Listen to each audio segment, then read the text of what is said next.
Buenas noches. Excúsenme la tardanza. Tuve un día complicado, pero ya estamos aquí, que es lo importante.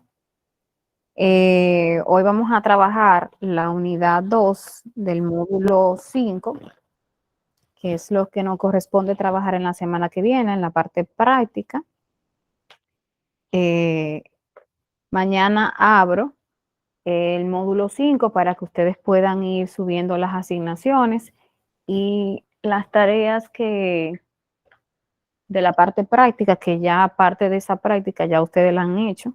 Bueno, la hicieron el sábado pasado y este sábado completan entonces la práctica número 2 del, del material del módulo 5. Ya el sábado que viene terminamos con todas las prácticas del módulo 5.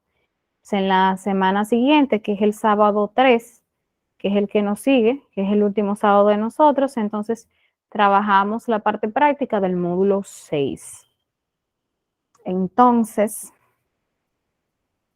vamos a entrar en materia de una vez para avanzar y que nos dé tiempo en el día de hoy terminar el módulo 5. O sea, que hoy terminamos la teoría del módulo 5.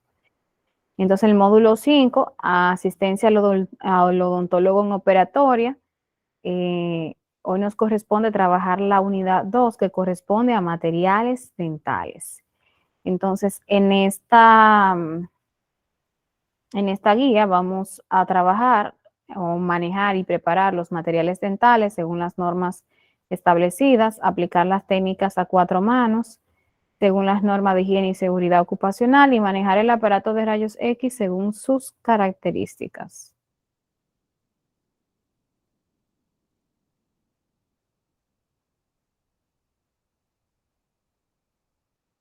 Aquí, ¿quién me ayuda con la lectura? Adelante, Marielis. Materiales dentales. Preparación de materiales dentales. La historia de la odontología y del manejo de materiales dentales se remonta hasta 3.500 años antes de Cristo, gracias a diversos hallazgos funerarios en los cuales se observan instrumentos y materiales para sanar y reemplazar dientes. Sabemos que desde las antiguas civilizaciones etruscas y egipcia se conocen procedimientos dentales y médicos dedicados a labores odontológicas. La odontología moderna requiere de materiales dentales que permiten un uso confiable tanto en la clínica como en el laboratorio. Es así que se reconocen materiales preventivos, correctivos, restaurativos para procesos intermedios de uso en laboratorio y de uso cosmético. Ok, déjame. Miren, chicos, eso es una breve reseña de cuándo empiezan a verse los materiales dentales. O sea, el ser humano, desde mucho antes de crearse vamos a decir, la profesión como tal de odontología, trabajaba la odontología sin saber que lo estaba haciendo. Se han encontrado en momias diseños en alambres, que eso da referencia o al nacimiento de lo que es hoy en día la ortodoncia, que lo hacían como eh, no para con objetivos estéticos realmente, porque no era con el objetivo de mejorar quizás la posición de los dientes, pero sí lo hacían como estético, perdón, estético no, sino, bueno, sí, esa es la palabra correcta. Ellos entendían que era bonito, que era lindo, incluso esos alambres que se encontraron trenzados en los dientes de esas momias eran en oro. Lo que quiere decir que las personas pudientes en ese entonces a realizar ese tipo de tratamiento, o sea, de belleza, vamos a decirlo así. Entonces, no solamente esa parte, sino si nos vamos todavía mucho más atrás, en la época de los indígenas, se puede notar que desde ahí empiezan a surgir los diferentes materiales que hoy en día se utilizan. Por ejemplo, las mismas anestesias. Ellos utilizaban plantas de opio, que de ahí es que vienen los derivados de las anestesias. La utilizaban como, en un principio, como un medio para conectarse con los dioses, y luego la utilizaban como medio para esas personas que estaban, que tenían dolencias, que tenían problemas de salud, como para ellos poder aliviar.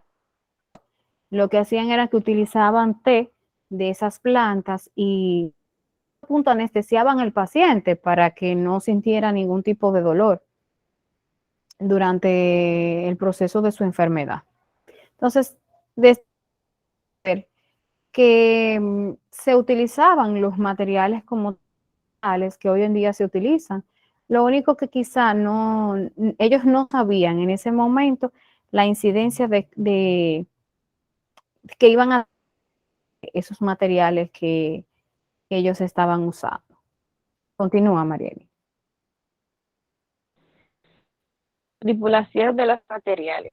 Amalgama.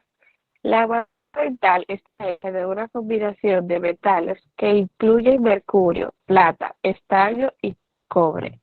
A veces se describe como empastes de color plata. Empastes dentales de amalgama han sido utilizadas por los dentistas por más de 100 años porque es muy durable y más accesible que otros materiales de empastes dentales. Ok. Las amalgamas, que son estas que están aquí, que vienen en cápsulas, son los empastes plateados, los famosos empastes plateados, que de hecho el sábado comentábamos que muchos de ustedes no lo conocen porque en los consultorios donde ustedes trabajan, que quizás sí han visto pacientes que tienen empaste plateado, que lo retiran, pero no como tal que lo hacen. Pues déjenme decirle que se usan desde hace más de 100 años. O sea, ese era el material de predilección y ese era el material que se utilizaba hace 100 años atrás. Y es un material que todavía hoy en día hay pacientes que te lo piden. Ok, la gente ha tomado mucha conciencia porque le gusta mucho ahora la estética y por eso ustedes ven que utilizando como con tanta frecuencia, pero aún así hay pacientes que piden específicamente esos empastes de amalgama, su durabilidad. Realmente es un material que todavía hayan llegado las resinas y son estéticas y son durables. No ha logrado construir un material de esa envergadura que dure tanto. Tiene su desventaja, que era lo que hablábamos el sábado, y es que para que ellas se puedan agarrar en el diente, tienen que ser muy grandes las cavidades y por ende terminaban esos dientes en tratamiento de canal, que es lo que pasa siempre o casi siempre cuando uno las retira, pero realmente es un material de color plata a base de muchísimos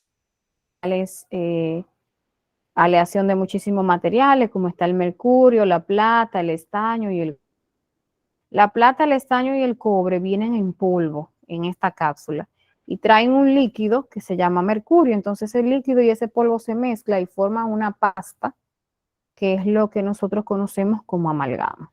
Continúa.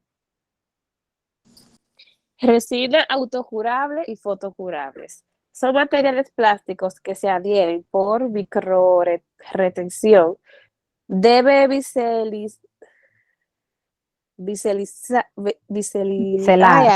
biselarse el borde cabo superficial de la cavidad, la cual a su vez debe ser conservadora. Al biselarse se exponen las prismas adamantinos en forma transversal, favoreciendo la ay, Dios mío, Finalización. o descalcificación en forma rápida. Ok, mira, las resinas vienen, vamos a decir, en sustitución de las amalgamas. Son también materiales que se utilizan para restaurar o en operatoria. Las resinas vienen de tipo autocurable y fotocurable. Autocurable quiere decir que se curan solas, que secan de manera... Y fotocurable quiere decir que necesitan de una luz especial, que es una luz halógena, que es de color azul, que la utilizamos con una lámpara de resina. Las resinas, continúame aquí, que ya me iba a adelantar esta parte. Resinas compuestas son materiales plásticos de restauración definitiva que brindan estética al paciente. Se describió por primera vez en Alemania en el año 1934. Su desventaja inicial fue la inestabilidad del color. Se contraía durante la polimerización y tenía un alto coeficiente de expansión térmico. Resina acrílica. Es una resina sin relleno que une un polímero, polimetacrilato de metileno, con un líquido monómero, metacrilato de metileno. Su inconveniente es que provocaba reacciones pulpares y cambios en el color del diente. Ok. Continúo. Déjamelo hasta ahí. Mira, las resinas compuestas, que son estas, fueron creadas en 1934, o sea que tienen bastante tiempo. O sea que la amalgama sí tiene, o sea, son más viejas todavía. Pero en un principio, como ahí dice en la teoría, esas resinas tenían la desventaja que solamente venían 3 o 4 colores, no más de ahí. Entonces, vinieron solamente para trabajarse en la parte anterior de adelante. En los dientes de atrás no se podían colocar porque no tenían la suficiente fuerza para aguantar la masticación, o sea, alimentos. Ahora bien, aparte de la desventaja de que se podían fracturar, se podían romper con mucha frecuencia, también teníamos la desventaja de que, bueno, el color más parecido es al que te ponían. Ahora no, ahora podemos ver que gracias a Dios hay una alta gama de colores y de diferente estructura. Por ejemplo, antes nada más venían una sola resina y ya con esa tú trabajabas el diente completo. Ahora no, ahora viene que el cuerpo, que la base, la que forma la dentina, la que forma el esmalte. O sea, vienen diferentes. Para un solo diente puede que haya una diferente que uno deba de utilizar. O sea que ahora para ofrecerle una alta estética al paciente encontramos una alta gama de colores y de, vamos a decir, de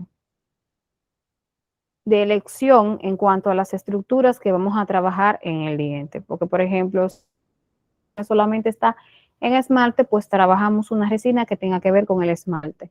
Si es una de dentina, pues trabajamos una con dentina y luego rellenamos con otra de esmalte. Son muchas, es mucha la variedad que tenemos hoy en día con relación al tiempo cuando se crearon. Entonces, las resinas acrílicas, que son de tipo autocurable, son o sea, vinieron en un momento determinado también para trabajarse de manera directa en boca, pero eran muy irritantes a la pulpa. Lo que se determinó mejor utilizarla para provisionales. Esta es lo que nosotros le llamamos acrílico y monómero, o sea, acrílico líquido y acrílico en polvo. Vienen de diferentes colores también, pero por lo regular no se usan como material definitivo en boca del paciente, sino como material provisional en boca del paciente. Este es el acrílico que utilizamos para hacer provisional, este es el acrílico que utilizamos para hacer planchas, el acrílico que utilizamos para hacer removibles, etcétera. Entonces, las resinas que son de tipo autocurable o autorizable son cuya polimerización es una activación química. En este caso, las resinas acrílicas son autocurables o autopolimerizables. ¿Qué quiere decir esto? Autónomos, o sea, ellas se curan solas, se secan solas, o sea, no necesitan de una luz especial, sino que químicamente su composición le permite ir secando. En el caso, por ejemplo, de las fotocurables o fotopolimerizables, son las que se necesita de una lámpara especial de luz halógena, como es la lámpara de resina. En este caso, por ejemplo, podemos observar una de tipo líquida, o sea, hay resinas líquidas también, que se utilizan para diferentes cosas, y están también lo que son los sellantes, que también son un tipo de resina líquida, fotocurable. Estas, que son resinas compuestas, también son fotocurables. Estas también necesitan de una lámpara de resina, una luz halógena, para poder secarse en boca del paciente. Continúa, Marily. Barnices. Los barnices son sustancias que se colocan en el diente y forman una capa o película con el objeto de protegerlos contra la acción irritante de otros materiales de obturación permanentes. En la actualidad, debido al uso de los adhesivos dentarios, los barnices tienen poco uso en operatoria dental. Hidróxido de calcio es un medicamento muy utilizado en otros tratamientos odontológicos conservadores, especialmente en el caso de las endodoncias. Por su acción bactericida y antifúngica. Además, el hidróxido de calcio estimula la remineralización de la dentina y la cicatrización de los tejidos. Esta sustancia química también reduce el edema que se forma durante la intervención. Permite sellar el sistema de conductos y disminuye la sensibilidad dental. Ok. ¿Alguien levantó la mano? No. O yo escuché mal. Ok. Están también los barnices. Realmente los barnices casi no se utilizan. O sea, me refiero a que casi no se utilizan. Es que ya los odontólogos hoy en día lo que utilizan son el adhesivo dental o utilizan una base como tal, una base cavitaria. Este barniz puede que lo encuentren quizás si trabajan con una persona que tiene muchos años, dígase 20, 30 o 40 años en el servicio de la odontología. Pero si es joven, es probable que nunca ustedes lo vean, lo usen, porque realmente no es que está en desuso o está descontinuado, sino que ya hay otros métodos como para lograr evitar la sensibilidad debajo de que no hay necesidad de utilizar un barniz como de ese tipo. Pero o sea, su función básicamente es crear una capa que te permita poner el empaste sin necesidad de que se irriten los tejidos, o sea, de que no le cause sensibilidad al paciente. El hidróxido de calcio, por otro lado, es maravilloso para mí. Es un material, en este caso viene en polvo solamente, o sea, viene una presentación en polvo, aunque de diferentes, o sea, hay diferentes presentaciones, la podemos encontrar también líquido, lo podemos encontrar también una pasta, en pasta, o sea, que puede que aparezca en varias presentaciones. Ahora bien, el original, que es que de este es que se desprenden las demás presentaciones. Se utiliza para muchas cosas. Por ejemplo, en endodoncia, en tratamientos de canal, se utiliza mucho. Material. Se utiliza también cuando vamos a hacer curitas al paciente, que se le coloca debajo para estimular a la dentina a que forme dentina nueva. También se utiliza el hidróxido de calcio. Se utiliza para lavar conductos también en endodoncia. Se utiliza también, por ejemplo, cuando estamos trabajando prótesis, que se hace una mezcla de hidróxido de calcio con un poquito de para ayudar con el tema de la sensibilidad en el caso de que haya dientes, o sea, dientes que no tengan tratamiento de canal, también se utiliza el hidróxido de calcio. O sea, es un material multifacético, o sea, tiene múltiples funciones. Continúa, Marieli. Dical, cemento de hidróxido de calcio radiópaco. Es un material Radiopaco. radiopaco. Es un material rígido y autocurable, utilizado para base protectora de pulpa, así como también bajo los materiales de relleno dental. Ventajas. Basado en la fórmula original de Dical, el cemento de hidróxido de calcio radiópaco le provee con el Radiopaco. potencial radiopaco, Dios mío, le provee con el potencial de mejorar la estética y función comprobada clínicamente. Ok, el lical es un material derivado, o sea, sal calcio original que vimos ahorita. El lical, bueno, también múltiples funciones, dentro de ellas lo podemos utilizar como base cavitaria, o sea, como esa zapata que nosotros le ponemos abajo antes de hacer el empaste para que no le dé sensibilidad al paciente. En el caso de que vayamos a realizar una amalgama, porque ya en resina no nos conviene porque es muy, o sea, es de color muy amarillento y se trata en la resina.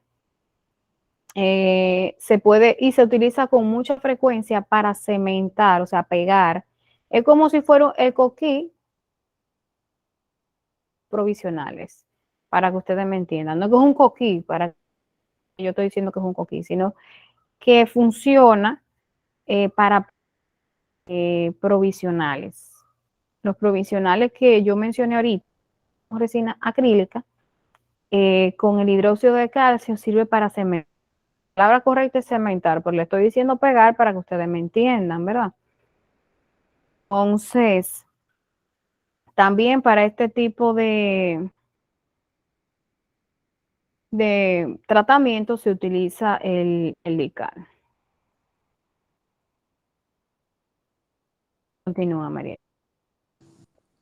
Óxido de zinc, sustancia básica que proporciona iones metálicos siempre y cuando sea hidrolizado. Es un compuesto aislante térmico y eléctrico. Es el menos resistente a la compresión y el más soluble. Tiene gran estabilidad dimensional. La reacción del óxido de zinc es una reacción de ácido-base que se neutraliza inmediatamente. Eugenol, reactivo ácido orgánico quelante. Quelante. Ok, excelente. Tranquila. De zinc es un material que viene en polvo, que es esta presentación que vemos aquí. Es muy utilizado en endodoncia, también se utiliza mucho para hacer curas. Es un material también con el eugenol, o sea, cuando lo mezclamos con el eugenol, que es que es forma una pasta, se forma una pasta homogénea. Homogénea me refiero a que no quedan ninguna partícula de polvo sin mojarse. Entonces, con eso que formamos también lo que se llama la que utilizamos para hacer curas. También se utiliza mucho en endodoncia para la obturación o sellado de los conductos, o sea, los conductos endodónticos. Por ejemplo, el parte, por ejemplo, también cuando estamos haciendo tratamiento de canal, ese paciente mucho, uno por lo regular le deja una torundita de eugenol y el eugenol trabaja por olor. Bueno, las que han trabajado con el eugenol se dan cuenta que por lo regular se le queda el olor del eugenol por varios días en la mano, porque eso de verdad que es difícil de quitar, tiene un olorcito fuerte.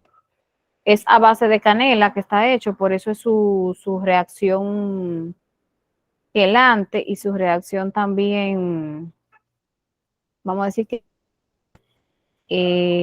cuando nosotros le colocamos en pacientes que tienen dolor. no puede, es un poquito irritante el eugenol si se deja caer en boca.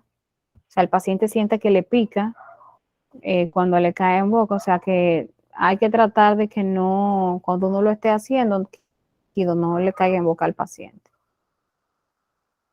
Continúa.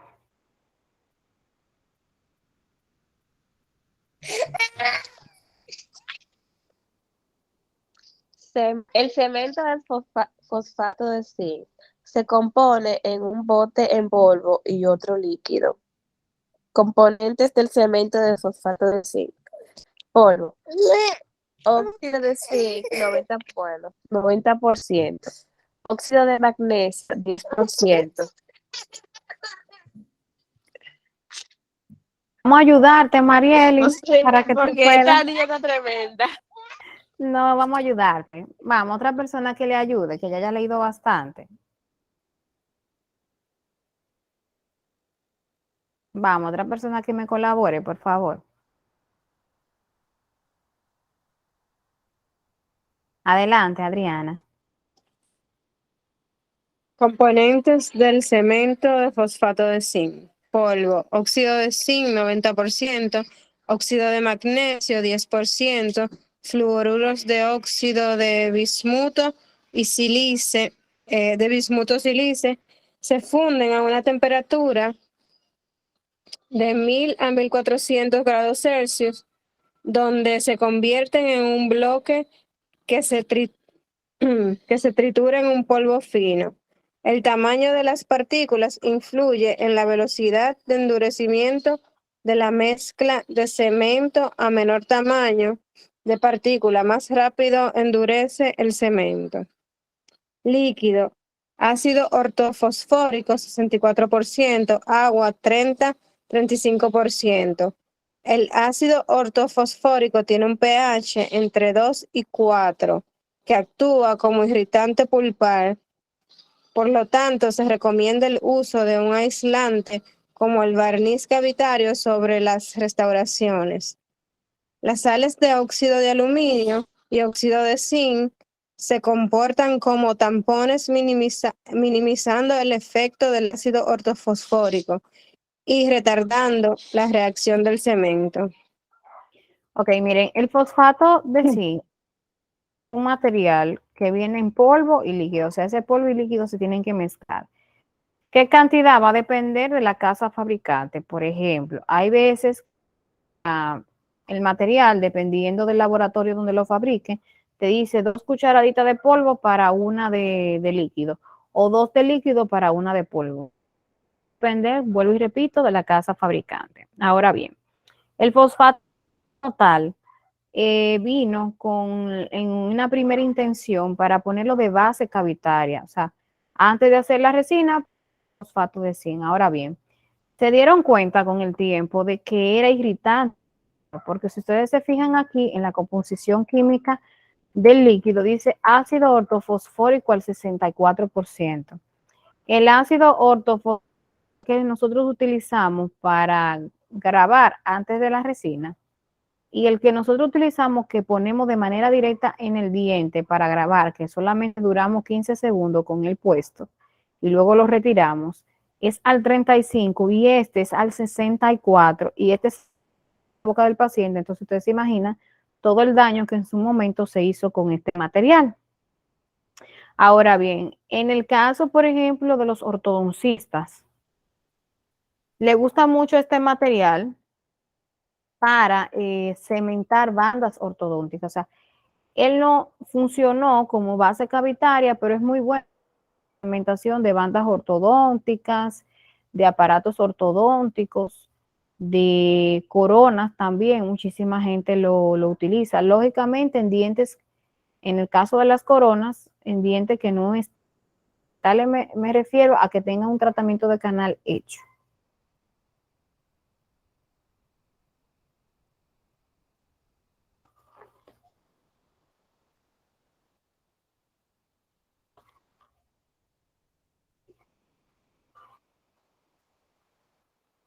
Continúa, Adriana. El cemento de policarboxilato también denominado cemento de policarboxilato de zinc. Es el primer sistema de cementado que surgió como resultado del esfuerzo por obtener un agente cementado adhesivo que se pudiera unir con firmeza a la estructura dentaria. Durante este post analizaremos su composición química, así como sus características y uso. Composición química. Polvo, óxido de zinc, óxido de magnesio, que puede ser sustituido por óxido de estaño. Líquido, solución acuosa de ácido poliacrílico o un copolímero del ácido acrílico con toros. Ácidos carboxílicos. El peso molecular de los poliácidos están en un rango de 3.000 a 5.000. de 3.000 a 5.000. Bueno, de La- 30.000 a 50.000. Sí. La concentración oscila entre 32% al 42% en peso. Ok. El fosfato de zinc, policarboxilato, al igual que el fosfato de zinc, vinieron para hacerse, o sea, para colocarse como base. O sea, base me refiero a la zapata que uno pone antes de colocar el empaste, ¿verdad? Por lo regular se utilizaban mucho en amalgama. También el fosfato de zinc se dieron cuenta de que tenían unas partículas muy grandes, muy pesadas, que podían irritar o que irritaban más bien a la pulpa, o sea que no se puede colocar de manera directa. En el caso, por ejemplo, de los ortodoncistas, vuelvo y repito, y los protesistas también utilizan el policarboxilato para el cementado de coronas, puentes, en el caso de los ortodoncistas, para el cementado de bandas ortodónticas, aparatos ortodónticos, porque tiene muy buena retención, o sea, el material es muy bueno a la hora de cementar puentes, coronas, etcétera. O sea, que tiene mayor agarre. Lógicamente, en dientes que no estén vitales, o sea, dientes que tengan tratamiento, que si no tienen y están vivos los dientes, o sea, no tienen ningún tipo de tratamiento de canal, no se puede cementar porque es irritante, o sea, terminaríamos haciéndole un daño al paciente. Le devolvemos la estética, pero le dañamos el diente, por así decirlo. Perdón. Continúa.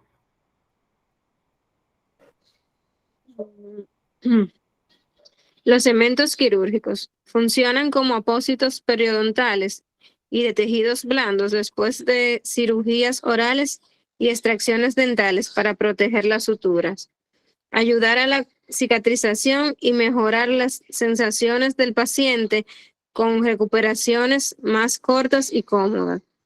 Este requerimiento ha necesitado el desarrollo de materiales con propiedades especiales. La flexibilidad, una consistencia no rígida y no resulta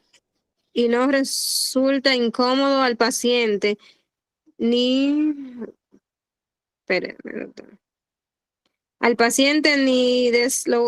descolocarse durante los movimientos funcionales del paciente. Barrera física, protección contra infecciones, además del mantenimiento de las heridas, suturas, alveolos limpios de restos de alimentos o cuerpos extraños. Biocompatibilidad, sin agentes irritantes para los tejidos blandos como el eugenol o que frenen los procesos de coagulación y cicatrización.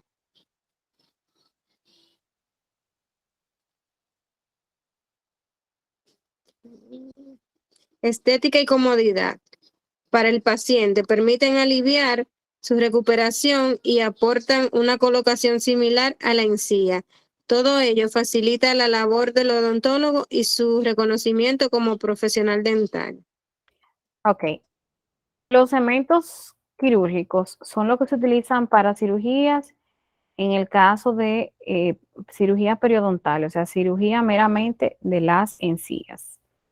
Por ejemplo, los periodoncistas lo utilizan mucho porque cuando hacen cirugías de la encía, colocan el cemento, o sea, es como, vamos a decir, como si fuera un cemento que va pegado en la encía, para evitar que el paciente, luego de hecha esa cirugía, se lastime, luego de hecha esa cirugía, se coja un proceso infeccioso debido a que se le quedó comida acumulada al paciente.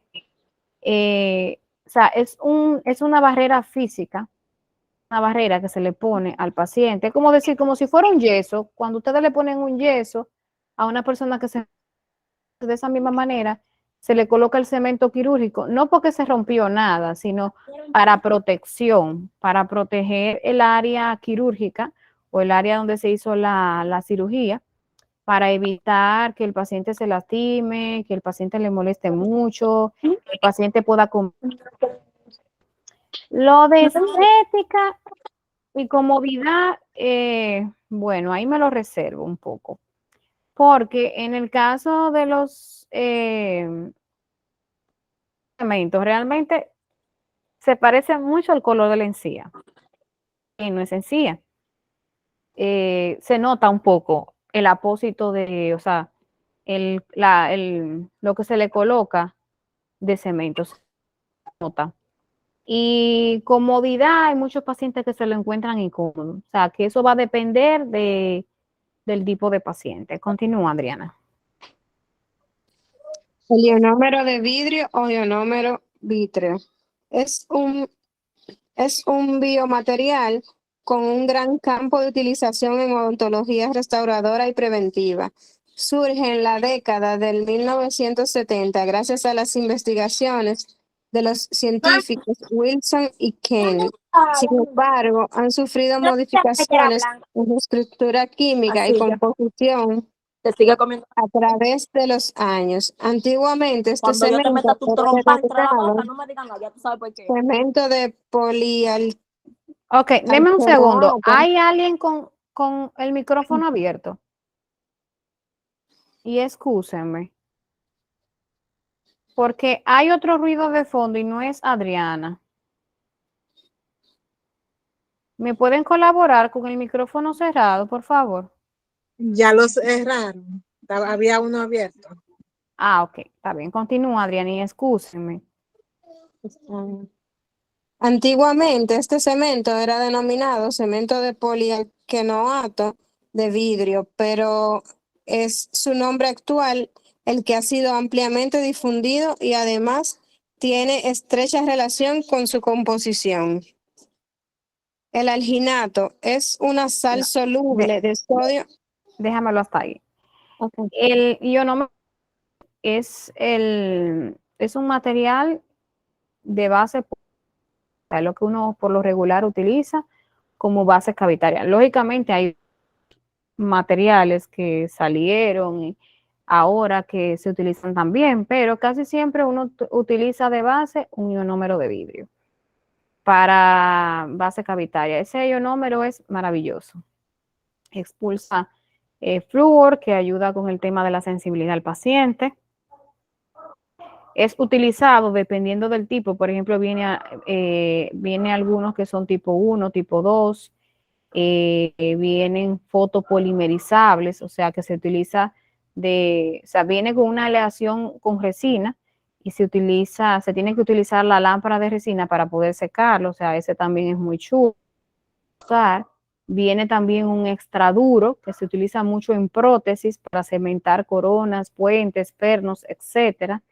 El tipo 1 que se utiliza como cementación, que ese es el normal, vamos a decirlo, el más común, que se utiliza, que también sirve para cementar puentes, coronas, bandas de ortodoncia, aparatos ortodónticos. Y el tipo 2, que es el que se utiliza parte cavitaria, que es el que nosotros utilizamos debajo de las resinas.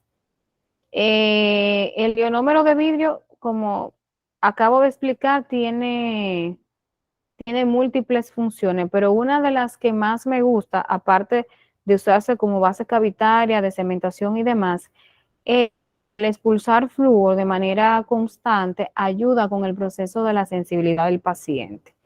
Y en el caso también que aunque no sea de restauración, sirve también para cuando cementamos de dientes que están vitales, o sea, de dientes que no tienen tratamiento, eso ayuda a que el paciente no sienta sensibilidad luego de haber hecho trabajo como tal. Ahora sí, Adriana, continúa.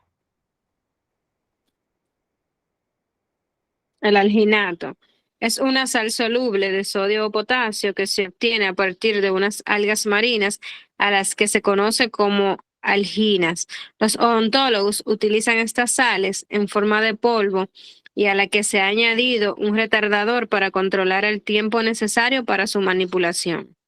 Este polvo se disuelve en agua para obtener un gel de alginato que se coloca en un molde. Posteriormente, se le hace morder al paciente de modo que se obtiene una impresión tridimensional de toda la dentadura o de una parte de la misma. Esta impresión es el negativo y permite, mediante la técnica de vaciado, fabricar una réplica exacta de la dentadura del paciente. Por ejemplo, en yeso. El yeso es un mineral. Perdón. Sigue. El yeso es un mineral que se explota en varias partes del mundo. También se obtiene como subproducto de algunas reacciones químicas. Es uno de los materiales más usados en odontología gracias a que el fabricante, mediante técnicas, puede variar fácilmente sus propiedades y usos.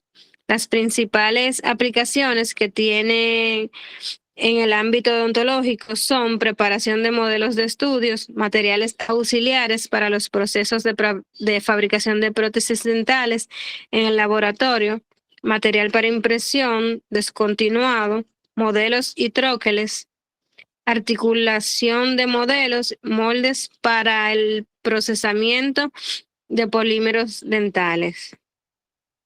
Y Agentes de unión de los revestimientos que se usan como aglutinantes, el yeso. Se dice troquiles. El alginato, entonces, es un material de impresión que se utiliza mucho en odontología, tanto en prótesis como en odontología general. Es a base de alginas o de las algas marinas que se crea el material como tal. Es el material que se utiliza para tomar una medida exacta del paciente.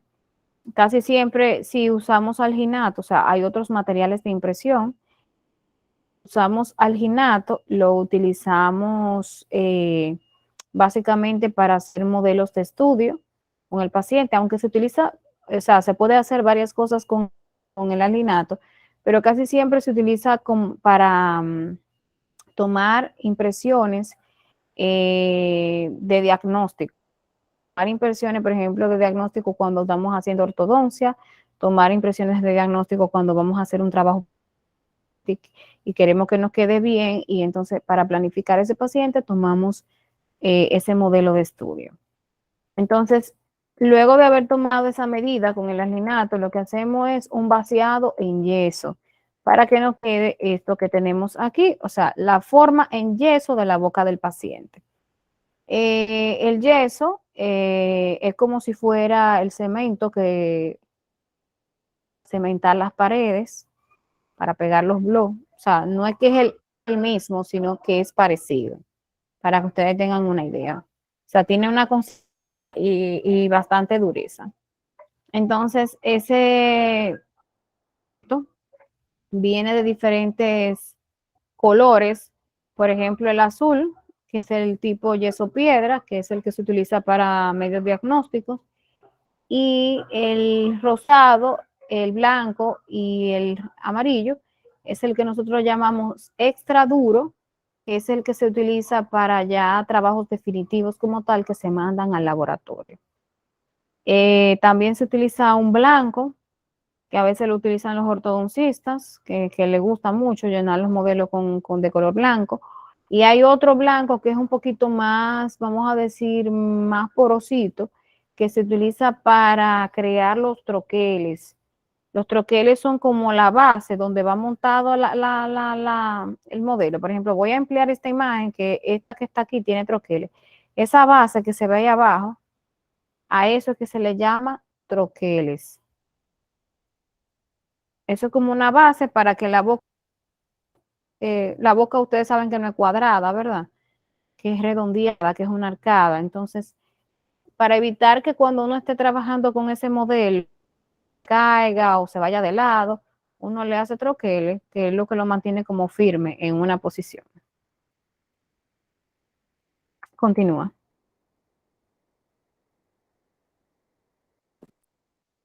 Técnica a 4 manos. Objetivos particulares de la técnica 4 manos. Área del operador, 8 a 11 horas. Hora de actividad de quien ejecuta la acción clínica. Zona estética, de 11 a 2 en el reloj. Se colocan materiales, instrumental y equipo de empleo de poco frecuente. Área del asistente, de 2 a 5 en el reloj. Área de actividad del asistente y se encuentran los instrumentos de mayor frecuencia. Zona de transferencia, de 5 a 8 en el reloj. Tiene lugar de intercambio de instrumentos cerca de la boca del paciente. Equipo, unidad dental, sillón dental, charola, lámpara, eyector, jeringa triple, pinza de mano, banquillo de operador y asistente. Instrumental, equipo básico, 2 espejos planos. Número 5, 2 pinzas de curación, un explorador número 5 y un excavador número 14. Material, campos de trabajo y gorro, bata, careta o lentes de protección, cubreboca, guantes.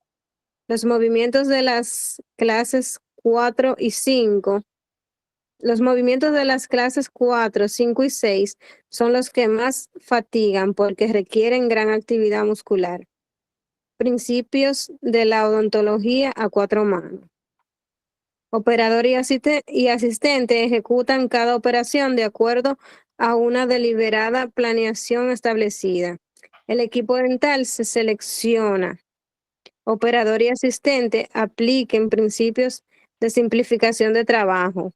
El asistente desempeña los deberes que legalmente pueden asignar, permitiendo que la atención y la energía del operador se encuentren en el tratamiento del paciente. Los casos son cuidadosamente diagnosticados y cuidadosamente tratados, de manera que los pacientes puedan ser programados para obtener máxima ventaja del tiempo disponible. Ok, mire, la técnica a 4 manos es la técnica que por lo regular nosotros utilizamos con nuestras asistentes. Dígase que las 4 manos, tanto las 2 mías como las 2 de las asistentes, están en boca del paciente. Pero no todo el mundo trabaja de esa manera. Muchas veces la temática de asistente es siempre estar pendiente de las cosas que necesite el odontólogo. O sea, hay otros odontólogos que tienen esa necesidad de que tú justamente estés con las 2 manos tuyas dentro también de la boca del paciente, agarrando la jeringa triple, sosteniendo el succión para estar pendiente de la succión del paciente. O sea, eso va a depender de con quién ustedes trabajen. Ahora bien, la técnica 4 manos tiene su reglita, pero vuelvo y repito, cada quien se acomoda como se sienta bien. Por lo regular, el odontólogo va del lado del paciente y del lado izquierdo del paciente va la asistente. Del lado que el asistente va, la asistente cercano, todos los materiales que se va a utilizar, previo con el paciente. Dígase que si un paciente se le va a hacer una resina, tiene que tener todos los materiales de resina en Q, o sea, a mano ahí, fácil y rápido para ser utilizado por el odontólogo. La idea de la técnica 4 manos es ahorrar tiempo, o sea, ergonomía en tiempo y en espacio para garantizarle al paciente menos tiempo en el procedimiento. Se termina más rápido con el paciente. El odontólogo y el asistente pueden ver porque tienen más espacio. O sea, son muchas ventajas que se le ven a la técnica 4 manos. Ahora bien, dice que el operador tiene que estar, o sea, si nos fijamos en las manecillas del reloj, en la posición del reloj, entre las 8 y las 11 de la mañana. O bueno, entre las 8 y las 11 es opción del odontólogo como tal. Ese es como su forma de trabajo, su espacio de trabajo. Hay una zona estática, o sea, zona estática se refiere que en esa zona no hay nada, o sea, no hay nadie, más bien, porque el asistente está ubicada de las 2 a las 5 con relación al reloj. Entonces, en las 11 y las 2 de la tarde se colocan muchísimos materiales y equipos que son necesarios para el tratamiento de ese paciente que está ahí en un tratamiento como tal.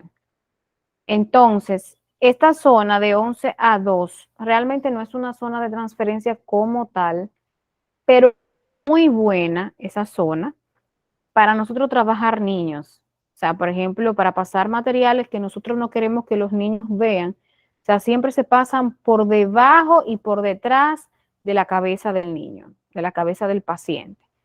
Porque ustedes saben que los niños por lo regular le tienen mucho miedo a todos los procedimientos odontológicos y más si hay, por ejemplo, que implican extracciones. Lo correcto es tratar de pasarlo de una manera sutil, de que el niño no se dé cuenta. Y que al odontólogo pues se le facilite el tratamiento con el niño. Ahora bien, si no es el caso, no hay problema. En el caso de aquí de transferencia, o sea, de donde nosotros vamos a intercambiar con ustedes, los asistentes, dice que es de las 5 a las 8. Ahora bien, hay materiales que yo en lo particular prefiero que no me lo pasen en esa zona, porque si se caen, se van a caer encima. Entonces yo prefiero mejor que se caigan en el piso y no encima del paciente, ¿verdad?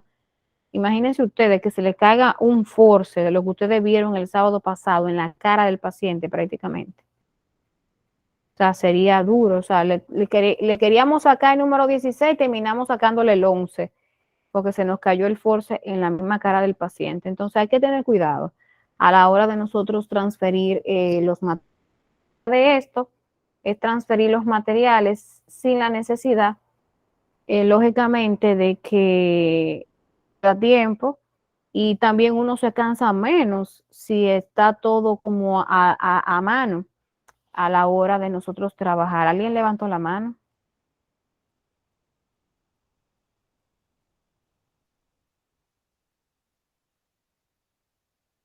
No. Ok. Esto o sea, pasé esa teoría porque es casi lo mismo que estaba explicando. Pero, por ejemplo, algo que nos funciona mucho en odontología es el lenguaje de señas.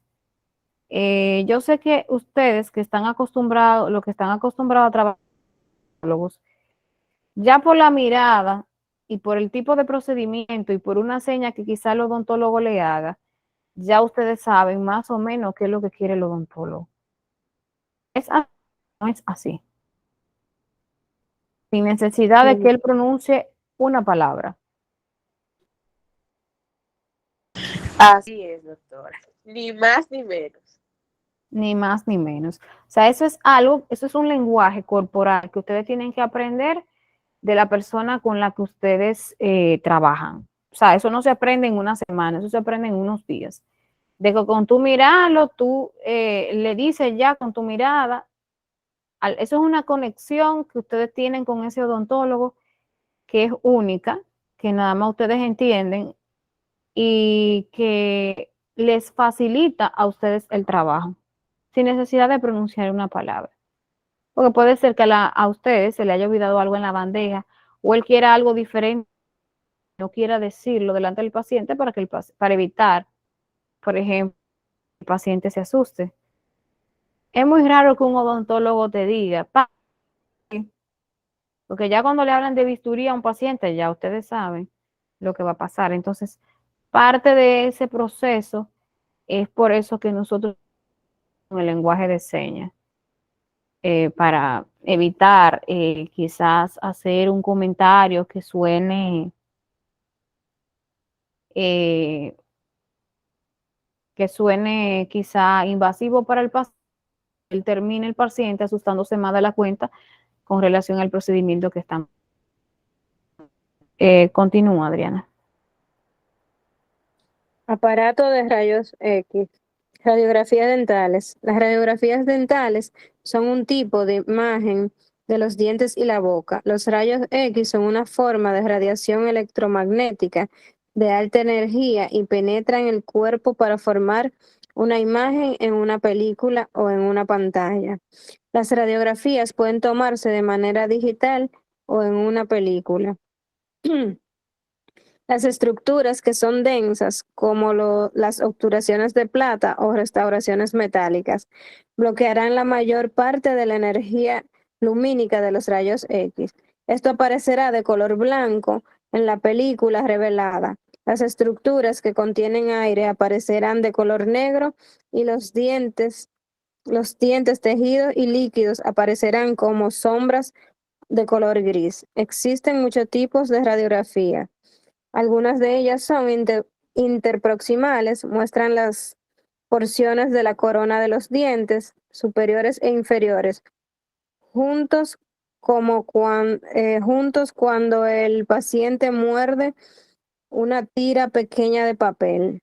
Mire, por ejemplo, esta imagen que vemos aquí es una radiografía interproximal o aleta de mordida, que también le llaman así. Son buenas para nosotros identificar las caries en interproximal. O sea, caries en medio de los dientes, caries en mesial o distal. Por ejemplo, aquí vemos una muy evidente. Perdón. Sí. La plataforma sacó, por eso sale. Disculpe.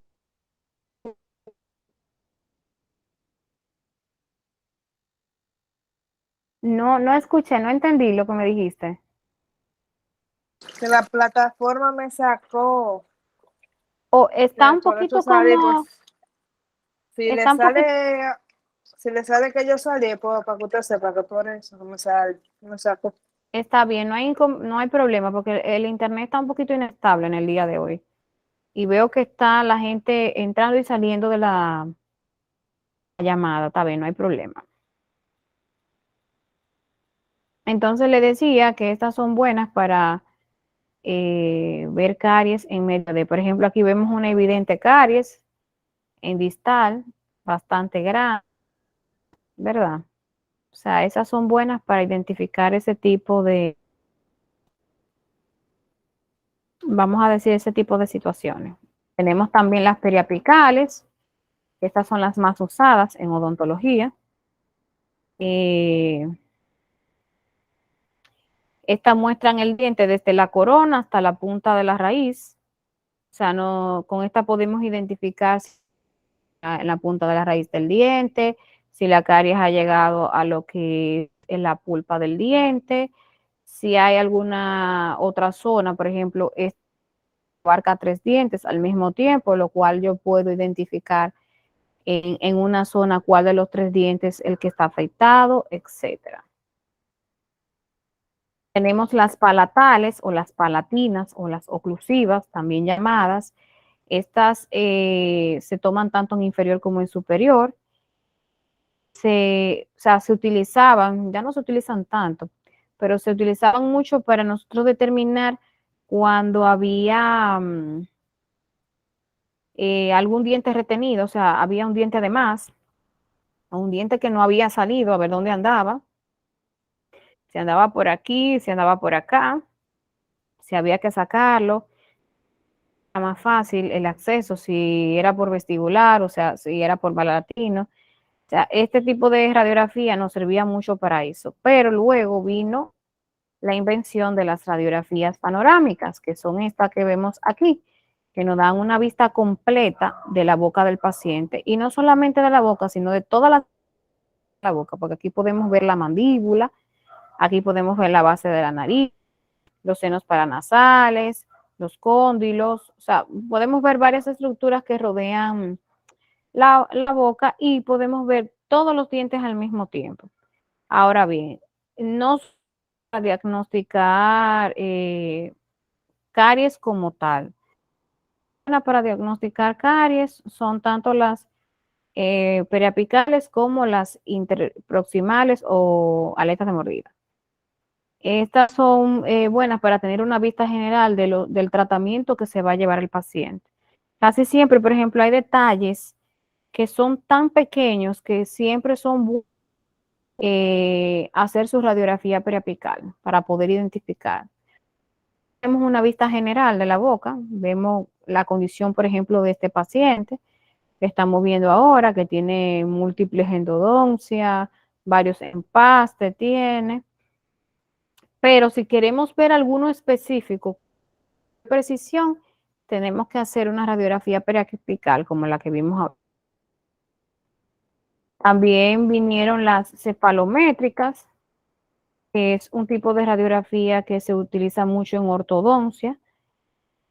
La intención también de odontólogos que hacen implantes, los implantólogos, son buenas para eso. También son buenas en ortodoncia para definir no solamente las estructuras del hueso, sino también las estructuras blandas, porque si se fija la del paciente aquí, o sea, estas son buenas, muy buenas para determinar en ortodoncia cuándo el problema es de la parte de arriba o cuándo el problema es de la parte de abajo.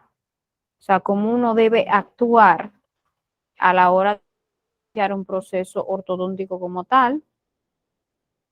Entonces, las radiografías, todas, pasan por un proceso que se llama revelado, otro que se llama fijado, otro que se llama lavado y otro que se llama secado. El revelado no es más que un agente químico, introduce la radiografía, más o menos por 45 segundos, no minutos, sino segundos, o 40 segundos, y luego pasa por el proceso de revelado, es lo que nos permite que la película o la imagen se vea en el plástico que está, en la placa que está. Luego el fijado, como su nombre lo dice, también es un agente químico en el cual dura de 30 a 35 segundos la radiografía dentro del líquido y nos sirve para que esa radiografía se quede fija, se quede pegada a la película. Una es para que se vea y la otra es para que luego de que se vea se quede fijada de la película. Luego que pasa eso, tenemos que lavarla bien con abundante agua. Por lo regular esos líquidos huelen como a vinagre como acumulado de mucho tiempo. Y una forma o un truco de cuando ustedes las estén lavando es que hasta que no se vaya el olor, no la pongan a secar, porque entonces se dañan la radiografía. Y lógicamente para poder guardarlas y empacarlas en la ficha del paciente, tenemos que secar esa radiografía. ¿Cómo la podemos secar?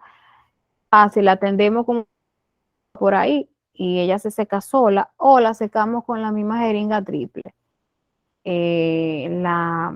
sea, secándola con aire para que es rápido.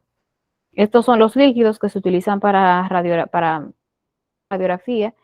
El que viene de color azul siempre es el fijador, el que viene de color rojo es el revelado.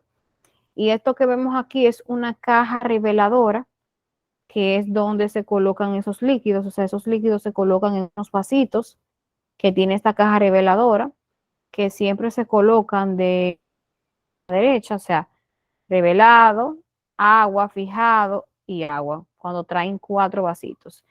Pero si solamente traen 3, que en un trae 3, entonces se pone revelado, agua, fijador.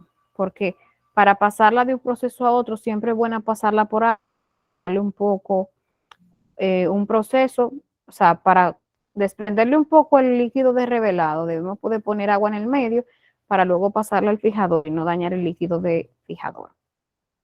¿Alguna pregunta o duda? ¿Todo se entendió? ¿No se entendió nada?